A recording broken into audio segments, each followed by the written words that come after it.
Et bonjour à tous pour ce nouveau podcast du comité de la SPHAR Jeune.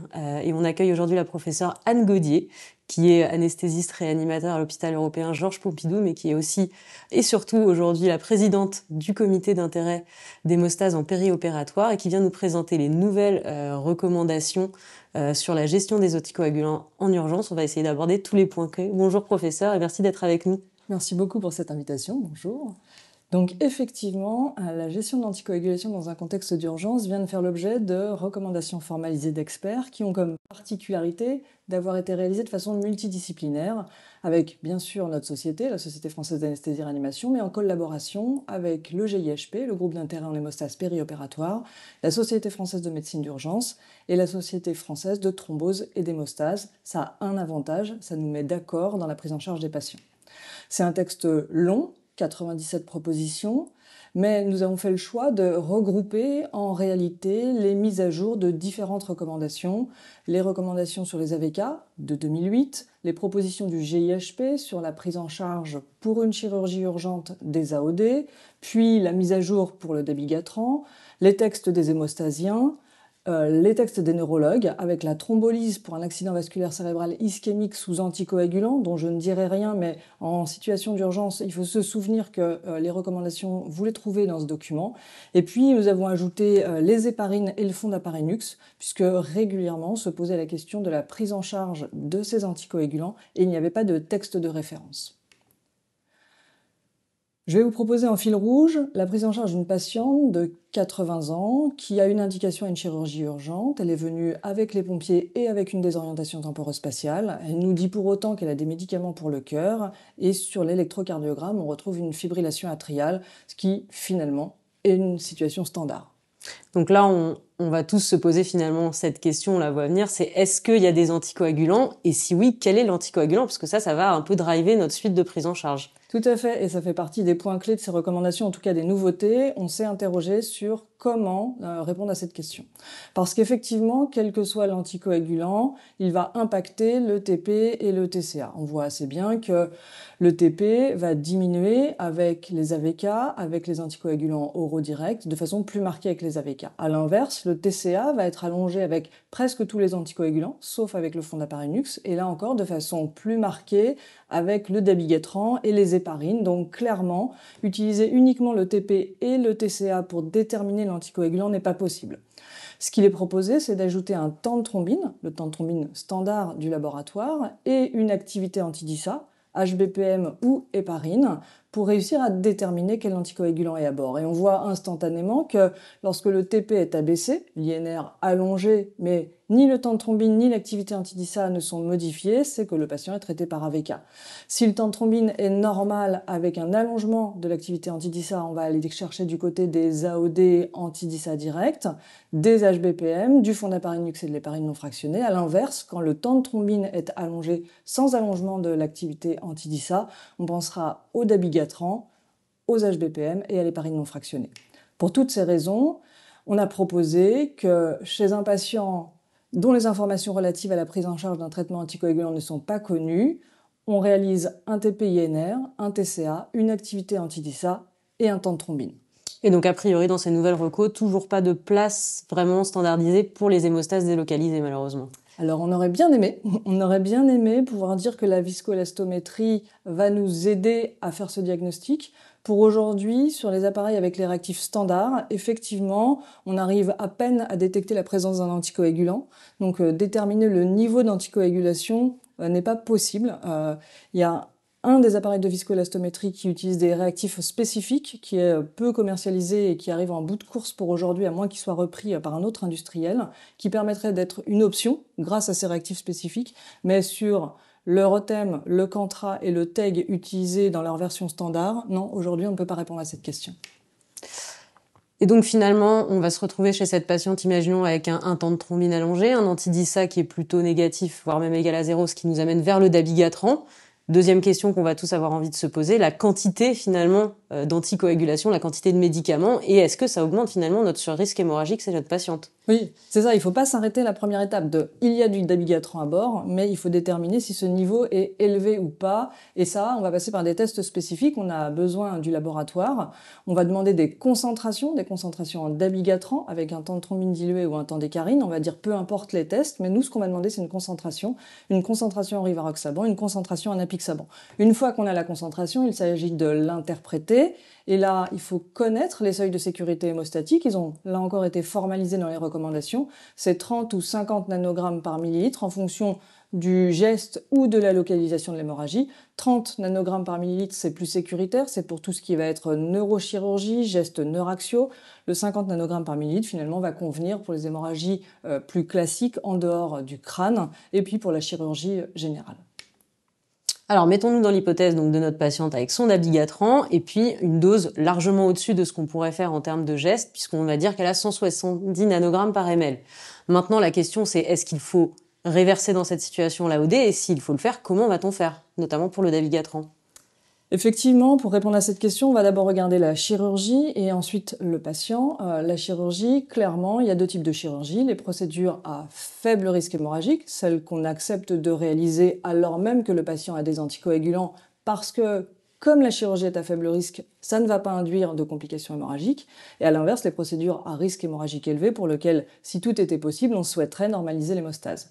Rapidement, quelques exemples. Dans les procédures à faible risque hémorragique pour lesquelles on va accepter les anticoagulants, on retrouve des gestes comme la ponction d'acide, la ponction pleurale, les cathéters centraux, jugulaires internes ou fémoraux, des extractions dentaires qui nous concernent tout de même assez peu dans nos pratiques quotidiennes, les poses de sonde Gigi et puis l'ALR périphérique superficielle où on a clarifié ce point puisque c'est une question récurrente. À l'inverse, dans les procédures à risque hémorragique élevé, on va en réalité retrouver énormément de procédures, les drains thoraciques, la bronchoscopie rigide avec biopsie, mais surtout toute la chirurgie intra-abdominale, la fracture de l'extrémité supérieure du fémur, la torsion testiculaire, et puis un point important, tous les gestes neuraxiaux sont classés dans les procédures à risque hémorragique élevé, ce qui veut dire que la péridurale, la rachianesthésie, la périrachie combinée, et pour les urgences, la ponction lombaire, sont des procédures qui ne peuvent pas être réalisées sous anticoagulants. Une fois qu'on a défini le risque hémorragique et qu'on part sur une chirurgie à risque hémorragique élevé pour lequel on va souhaiter corriger l'hémostase, va se poser la question de la place des antidotes dans cette situation. Pour le dabigatran, les choses ont considérablement évolué. Nous avons un antidote commercialisé, disponible, sûr, efficace. C'est l'idarucizumab, qui est un fragment d'un anticorps monoclonal de souris humanisé et purifié. Son efficacité biologique a été montrée dans l'étude REVERSE-AD, qui est une étude de cohorte, et c'est un point important, il n'y a pas de groupe contrôle. 500 patients traités par dabigatran et nécessitant soit une chirurgie urgente, soit la prise en charge d'une hémorragie grave, recevaient tous l'idarucizumab à la posologie qui est celle actuellement qu'on utilise en France, c'est-à-dire une boîte, 2 flacons, 5 grammes. C'est une posologie unique, il n'y a pas d'adaptation ni à l'âge, ni au poids, ni à la fonction rénale, c'est extrêmement simple, c'est une boîte. Cette étude évaluait l'efficacité de l'idarucizumab sur un critère biologique qui est le temps de thrombine diluée. On pourrait dire que c'est une sorte de représentation du dabigatran libre. Vous voyez ici les résultats qui représentent cette concentration en dabigatran libre en fonction du temps. On observe que lorsqu'on a mis les 5 grammes de flacon, une boîte d'idarucizumab, on a une efficacité chez l'ensemble des patients puisque toute la population de patients traités voit sa concentration dabigatran libre passer sous le seuil de sécurité hémostatique. Donc c'est efficace chez l'ensemble de la population. J'attire néanmoins votre attention sur le fait qu'il y a un rebond dans la concentration libre en dabigatran, puisque passé la 12e heure, près d'un quart des patients vont voir leur concentration en dabigatran libre réaugmenter, et dans ce papier, 10 patients vont présenter une nouvelle hémorragie. Donc c'est pertinent cliniquement, cet effet rebond. Ce qui suggère de recontrôler la concentration en dabigatran quand on a passé la 12e heure dans les situations où une réanticoagulation poserait problème. Et si on a ce rebond, discuter d'une éventuelle réadministration d'idarucizumab. Quels patients font ce rebond? Eh bien évidemment ceux qui partent de plus haut. Et de plus haut, on a mis la barre à 200 nanogrammes par millilitre. C'est la population pour laquelle le rebond est le plus possible. Concernant le risque thrombotique, il n'est pas nul. Presque 5% des patients traités par idarucizumab vont présenter une complication thromboembolique. Néanmoins, on considère que ces 5% sont proches de ce qui est rapporté dans d'autres séries avec d'autres médicaments, d'autant que l'idarucizumab n'a pas d'autre effet sur l'hémostase que son interaction avec le dabigatran, ce qui en fait un médicament efficace, sûr, avec un coût qui est proche de celui des concentrés de complexe prothrombinique.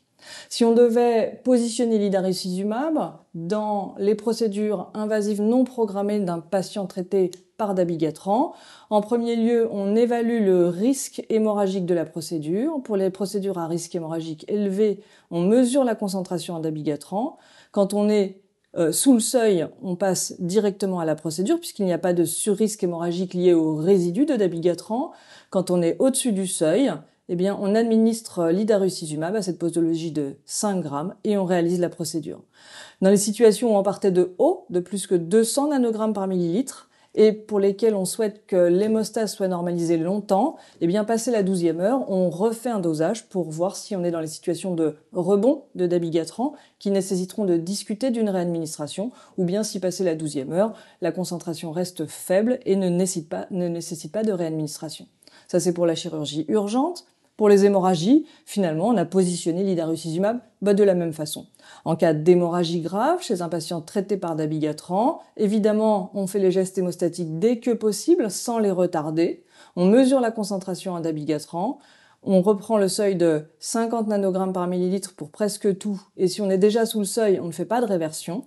Si on est au-dessus du seuil, on met de l'idarucizumab. Et dans les situations où on ne peut pas attendre, typiquement une hémorragie intracrânienne, on administre l'idarucizumab et on réalise là encore les gestes hémostatiques si c'est nécessaire, s'il faut faire de la neurochirurgie. En tout cas, l'idarucizumab ne peut pas être retardé dans cette situation d'hémorragie intracrânienne. Alors ça, c'est chez le dabigatran, mais chez le rivaroxaban, même constat, si jamais on est au-dessus des limites, est-ce qu'il faut réverser et peut-on réverser finalement le rivaroxaban? Alors clairement, on ne peut pas les mettre dans un même sac. Le dabigatran, c'est un antithrombine direct, le rivaroxaban, un anti-DISA direct, des mécanismes d'action différents. L'antidote du dabigatran, l'idarucizumab, est sans aucune efficacité sur l'hexaban, il ne faut pas l'utiliser. Donc qu'est-ce qu'on a dans cette situation? On a bien un antidote qui est arrivé sur le marché, en tout cas sur le marché américain et sur une partie du marché européen. Pour aujourd'hui, il n'est pas disponible en France. C'est un variant recombinant du facteur 10A qui va se lier donc avec les anti-DISA, directs, mais aussi avec les HBPM. Là encore, l'andexanet alpha a été validé dans une étude de cohorte sans groupe contrôle. Ce qui veut dire que là encore, des patients présentant une hémorragie majeure sous anti-10A vont tous recevoir de l'andexanet. On ne pourra pas comparer leur évolution à un groupe qui ne le recevrait pas. L'andexanet, c'est une administration plus complexe, c'est un bolus suivi d'une seringue électrique sur 2 heures dont les posologies vont dépendre du type d'anticoagulant et de la dernière prise. La cohorte et les résultats ont été publiés dans New England. Je vous présente ici les résultats concernant le rivaroxaban, puisque c'était l'exemple choisi. Et vous voyez l'activité anti-DISA, comme dans l'étude précédente, en fonction du temps. On observe que lorsqu'on administre le bolus, puis la seringue électrique, il y a une efficacité de l'andexanet alpha, puisque l'activité anti-DISA s'effondre. Elle s'effondre néanmoins avec une variabilité interindividuelle très importante, puisque vous voyez que elle n'est pas efficace chez tous les patients. Un certain nombre de patients, un peu plus d'un quart, vont rester avec des niveaux d'anticoagulation au-dessus du seuil de sécurité hémostatique. Donc l'andexanet est efficace puisqu'on observe une diminution de l'activité anti-DISA. Néanmoins, près d'un quart des patients restent avec des niveaux d'anticoagulation qui sont parfois extrêmement élevés, comme vous le voyez ici sur ces points dispersés.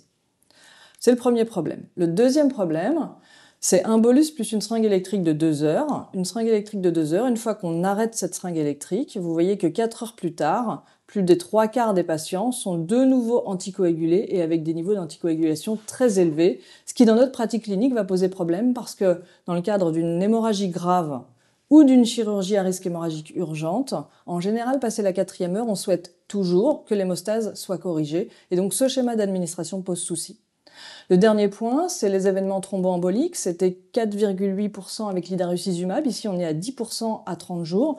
Donc évidemment, ce ne sont pas les mêmes patients. On ne peut pas faire de comparaison directe, mais on a quand même un vrai signal d'alarme sur les événements thromboemboliques. Ce signal d'alarme, il était suffisamment fort pour que la FDA ait demandé une étude complémentaire dans les hémorragies intracrâniennes. Étude complémentaire qui a été réalisée et qui a été publiée le mois dernier. 530 patients qui étaient traités par des inhibiteurs du facteur 10A avec une dernière prise qui datait de moins de 15 heures et présentant une hémorragie intracérébrale, ont été inclus dans cette étude et ils ont été randomisés cette fois-ci pour recevoir soit de l'andexanète, soit une prise en charge standard qui, dans 85,5% des cas, incluait des concentrés de complexes prothrombiniques, donc finalement assez proche de notre pratique française actuelle. Le critère de jugement principal en termes d'efficacité, c'était l'efficacité hémostatique, un critère composite avec 3 paramètres, l'expansion de l'hématome sur le scanner, l'augmentation du score de déficit neurologique, le NIHSS, et puis la nécessité de thérapeutiques complémentaires. Sur la sécurité, puisque c'était le point d'alerte, les auteurs devaient évaluer les événements thrombotiques et les décès. Le résultat principal, c'est que effectivement, l'andexanète est plus efficace que les soins courants sur l'efficacité hémostatique, 67,53%. Néanmoins, j'attire votre attention sur le fait que seul le premier élément, le premier aspect de ce critère sur l'efficacité hémostatique est amélioré de façon significative par l'andexanète, c'est-à-dire que l'expansion du volume de l'hématome survient moins souvent avec l'andexanète alpha, de façon significative, mais l'andexanète alpha n'a pas d'effet sur l'intensité du déficit évalué sur le NIHSS, ni sur la nécessité de recourir à des thérapeutiques complémentaires. Surtout, si vous regardez à l'extrême droite, l'andexanète alpha, il n'y a aucune différence concernant les scores de handicap évalués sur l'échelle de Rankin modifiée, ni sur les décès à 30 jours. Et puis sur la sécurité, là aussi il y a un problème, avec des événements thrombotiques qui sont plus fréquents, de façon très significative, avec l'andexanète alpha, pour tous les événements thrombotiques, et puis pour les accidents vasculaires cérébro-ischémiques, 6,5% contre 1,5%. Donc, on a une efficacité, mais qui est une efficacité radiologique, sans manifestation clinique. Alors, on pourra dire que l'effectif n'était pas suffisant, et on a un problème de sécurité avec davantage d'événements thrombotiques, plus ce problème sur le schéma d'administration et le fait qu'à H4, les patients soient de nouveau anticoagulés. De toute façon, pour aujourd'hui, l'andexanète alpha n'est pas disponible en France, ce qui fait que quand on a reconstruit l'algorithme de prise en charge des hémorragies, eh bien, en cas d'hémorragie sous anti-DISA direct, il faut mesurer la concentration et lorsqu'on est au-dessus du seuil de 50 nanogrammes par millilitre, on est resté sur des concentrés de complexes prothrombiniques. La nouveauté, c'est la façon dont on a réfléchi sur les doses. On est resté à 50 unités kilo dans les hémorragies intracrâniennes et dans le choc hémorragique. Dans les autres situations, on n'a pas pu trancher entre 25 et 50. On s'était dit qu'on ferait au cas par cas. Soit on commence par 25 unités kilo, on évalue l'effet de cette posologie et éventuellement on refait un complément pour aller à 50. Soit d'emblée, on fait 50 unités kilo. Pour les procédures invasives non programmées, c'est la même chose. Donc on mesure la concentration. Lorsque la concentration est inférieure au seuil, on va directement à la chirurgie. Quand la concentration est supérieure au seuil, on peut discuter de retarder la procédure si c'est une semi-urgence et que ça n'entraîne pas de perte de chance, avec cette arrière-pensée que tout de même, l'efficacité des concentrés de complexes prothrombiniques n'est pas totalement établie. On a confiance, mais pour autant, il n'y a pas d'études qui montrent un vrai bénéfice sur des critères cliniques robustes. Le dernier point, c'est quand on est au-dessus du seuil et qu'on ne peut pas attendre, on discute les concentrés de complexes prothrombiniques et c'est le point qui est important, c'est on les discute sans certitude de leur utilisation. Ce qui fait que pour des procédures pour lesquelles on nécessite une hémostase optimale, la neurochirurgie typiquement, on ne va pas les discuter, on va les administrer d'emblée en préopératoire à la posologie de 25 à 50 unités kilo. À l'inverse, on part sur une péritonite, on peut discuter avec le chirurgien, on peut réévaluer en cours de procédure. Alors, on pourra commencer la procédure et administrer des concentrés de complexes prothrombiniques uniquement en cas d'hémorragie qui survient avec une intensité inhabituelle. Ce qui fait que ça fait partie des nouveautés dans la réflexion de gestion de la chirurgie urgente et des hémorragies pour les anti-DISA directs. On avait un problème sur la gestion des gestes neuraxiaux. On a clarifié ce problème. Il est recommandé de ne pas réaliser de gestes neuraxial sous anticoagulant. On ne peut pas faire une rachianesthésie, une péridurale, une périrachie combinée chez un patient qui est traité par AVK, par AOD anti-DISA direct ou par dabigatran. Alors, dans quelle situation on peut en réalité réaliser ces gestes? On peut les réaliser quand il n'y a plus d'anticoagulant, c'est-à-dire quand on est passé sous le seuil de sécurité hémostatique. On a clarifié ces seuils pour que ce soit simple pour tout le monde. Pour les AVK, le seuil de sécurité hémostatique, c'est un INR à 1,2 ou moins.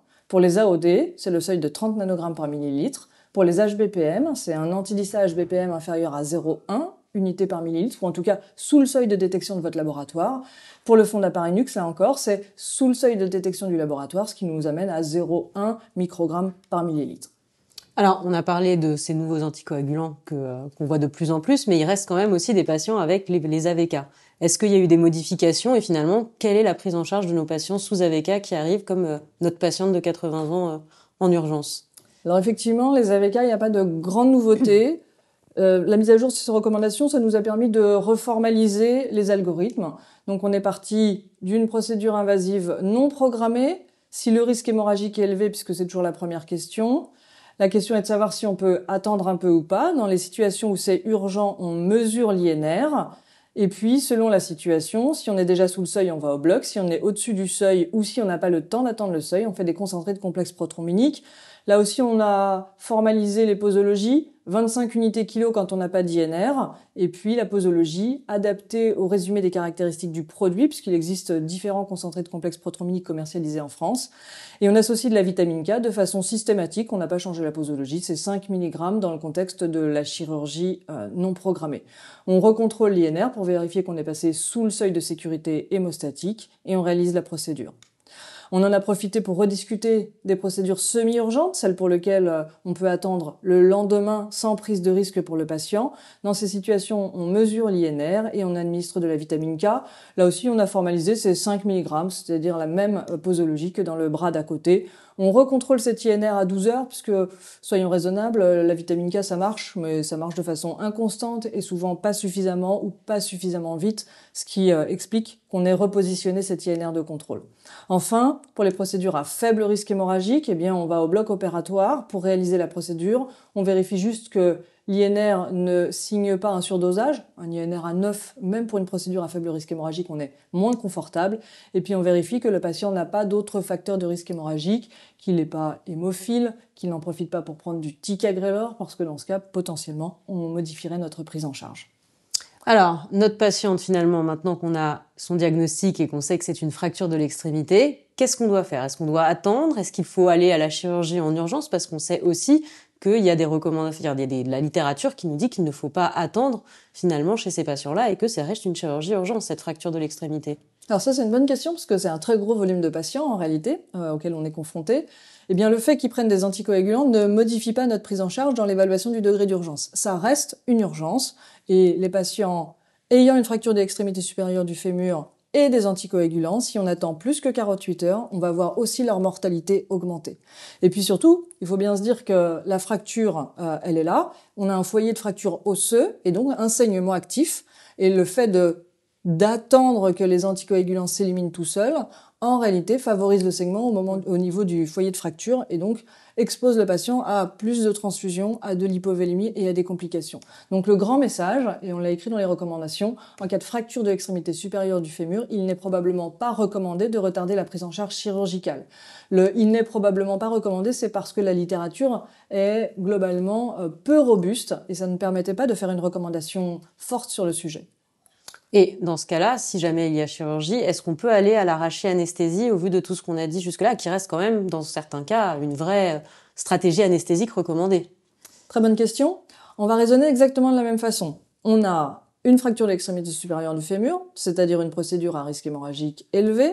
On va réaliser un dosage de la concentration de l'anticoagulant, donc un INR, une activité anti-DISA HBPM si c'est des HBPM, une concentration en AOD. Si on est sous le seuil de sécurité hémostatique, alors on pourra faire la chirurgie sereinement, mais surtout sous le seuil de sécurité hémostatique, on pourra faire l'arraché-anesthésie. Si on est au-dessus de ce seuil de sécurité hémostatique, effectivement, on ne pourra pas faire de procédure neuraxiale. Si on venait à antagoniser les AVK, puisqu'il s'agit d'une chirurgie à risque hémorragique élevé, et qu'on passe sous le seuil de 1,2, alors si on considère que le neuraxial a un bénéfice versus anesthésie générale, on fera cette procédure neuraxiale, on fera l'arraché-anesthésie, mais parce qu'on est passé sous le seuil de 1,2 d'INR. Pour le dabigatran, si on a utilisé l'idarucizumab, on peut se permettre de faire la rachianesthésie, mais un message important, c'est que avec l'apixaban, le rivaroxaban, si on met des concentrés de complexe prothrombinique, ils ne nous permettent pas de réaliser la rachianesthésie parce qu'on n'antagonise pas l'anticoagulant. On essaye d'améliorer l'hémostase par d'autres voies, mais l'anticoagulant est toujours présent, il est toujours efficace, et donc ça reste une contre-indication à l'anesthésie neuraxiale. Alors, il y a aussi dans la littérature, un peu de littérature sur l'acide tranexamique dans la fracture de l'extrémité supérieure du fémur, notamment associé éventuellement à du fer en injectable qui permettrait de diminuer la transfusion. Quelle est sa place finalement chez les patients avec un anticoagulant? Est-ce qu'il faudrait faire de l'acide tranexamique dans cette situation-là, par exemple? Alors, on garde les mêmes recommandations. Finalement, la présence d'un anticoagulant ne change rien. Dans les situations où on aurait mis de l'acide tranexamique si le patient n'avait pas d'anticoagulant, eh bien, on administre cet acide tranexamique. Et le fait qu'il ait un anticoagulant, si on faisait une chirurgie du Panari, par exemple, ne génère pas d'administration supplémentaire d'acide tranexamique. On reste sur les mêmes recommandations. On l'a formalisé chez un patient traité par un anticoagulant et présentant une hémorragie, quelle que soit sa gravité, il est recommandé d'administrer de l'acide tranexamique selon les mêmes indications qu'un patient non traité par anticoagulant. C'est pour les hémorragies. On a la même chose pour la chirurgie urgente. Alors, on n'a jusque-là pas parlé des HBPM qui restent quand même un peu présentes dans notre environnement. On va imaginer qu'on a opéré notre patiente, elle est maintenant donc sous HBPM, elle a reçu 8000 x 2 par jour en sous-cutané d'HBPM, elle tombe, trauma crânien, hématome intracérébral. Quelle est la conduite à tenir finalement? Alors c'est pour ça qu'on a rajouté les HBPM et l'héparine non fractionnée dans ces recommandations, ainsi que le fondaparinux, mais parce que finalement, dans les rares situations où on est confronté soit à une chirurgie urgente sous héparine, soit à une hémorragie sous héparine, on s'interroge toujours sur la place de la protamine et les posologies à utiliser si on décide d'utiliser cette protamine. Donc on l'a formalisé dans le texte, dans les recommandations et dans cet algorithme. On a ainsi précisé que pour les hémorragies sous HBPM, on discute de doses curatives, surtout pas de thromboprophylaxie. Quand on considère que l'hémorragie est grave, évidemment, on va faire le geste hémostatique dès que possible, comme habituellement. On mesure la concentration en HBPM, c'est-à-dire on réalise une activité anti-DISA HBPM, dont on sait que régulièrement, il faudra au moins 1 heure pour la récupérer. Et l'administration de protamine va dépendre de la situation. Soit on a le temps de récupérer cette activité anti-DISA et on cédera de l'activité, soit on est, comme ici dans le contexte d'une hémorragie intracrânienne, on va plutôt regarder l'heure de la dernière injection d'HBPM et on fera de la protamine avec des posologies qui sont proposées ici. Là encore, les niveaux de preuve sont faibles et vous voyez que on a soit des avis d'experts, comme ici, soit du grade 2. À aucun moment, on a du grade 1. Donc, c'est plutôt pour aider le clinicien, proposer des posologies dans des situations caractéristiques, plutôt que d'être contraignant. Donc, si notre patiente qui avait 8000 x 2 en sous-cutané, si c'était de l'énoxaparine, avec une dernière injection il y a moins de 8 heures, la posologie de protamine proposée, c'est 0,5 mg pour 100 unités d'HBPM administrées. Si ça avait été de la tinzaparine, eh bien le raisonnement est un tout petit peu différent puisque le mélange entre anti-10A et anti-2A est différent de l'énoxaparine et donc la posologie est plus élevée ici. On en a profité pour rappeler qu'il fallait administrer la protamine en IV lent pour éviter les hypotensions et l'hypertension artérielle pulmonaire. L'idée, c'est de se souvenir que si vous cherchez comment administrer de la protamine et ses indications, vous pouvez retrouver les recommandations dans le texte, que ce soit pour les hémorragies ou pour la chirurgie urgente. Et donc finalement, si on résume, elle saigne, elle doit être opérée en urgence, elle est sous fondaparinux ou sous anticoagulant, et en fait, où est-ce que je peux trouver toutes les infos dont j'ai besoin? Eh bien, tout est dans le texte. Et le texte, vous pouvez le trouver évidemment sur le site de la SFAR et évidemment sur le site du GIHP à gihp.org. Eh ben, merci beaucoup pour ce topo qui, je pense, nous a tous clarifié les idées et à bientôt.